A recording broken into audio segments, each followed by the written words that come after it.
চারবারের champion দলে প্রতিভার অভাব নেই খুব একটা, এখনো জার্মানির নামটাই প্রতিপক্ষের বুকে কাঁপন ধরায়। তবু গেল 2 বিশ্বকাপ আসরে গ্রুপ পর্বই পার হতে পারেনি ডাই ম্যানশাফটরা। তরুণ প্রজন্মকে নিয়ে আরও একবার বিশ্বকাপে নিজেদের মেলে ধরার প্রত্যয়ে যুক্তরাষ্ট্রে পা রাখে জার্মানি। রোববার রাতে সেই লক্ষ্যে প্রথমবার মাঠে নামছে ইউশোয়া কিমিখের দল।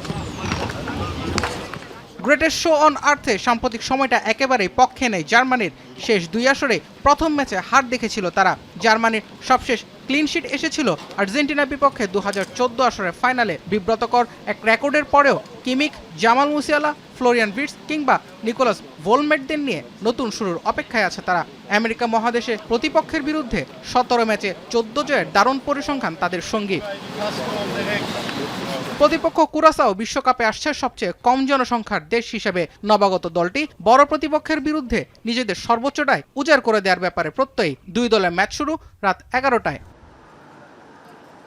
রাতের আরেক ম্যাচে জাপানের বিপক্ষে মাঠে নামবে নেদারল্যান্ডস। সময়ের অন্যতম সেরা একাদশ নিয়ে খেলতে নামবে রোনাল্ড কোম্যান শিষ্যরা। Denzel Dumfries, Virgil van Dijk, ভ্যান্টি ভ্যান, গ্রাভেনবার্গ, তিজানি রেইন্ডার্সরা যে কোনো দিনেই প্রতিপক্ষের জন্য বড় হুমকি। বিশ্বকাপ ইতিহাসে 3 ফাইনাল খেলে 3বারই হারতে হয়েছে ডাচদের। ভাগ্যটা বদলানোর মিশন তাদের সামনে। যদিও পর্যাপ্ত স্ট্রাইকার না থাকা দলের জন্য বড় সংকট। জাপানের বিপক্ষে তাদের ম্যাচ শুরু রাত 2টায়।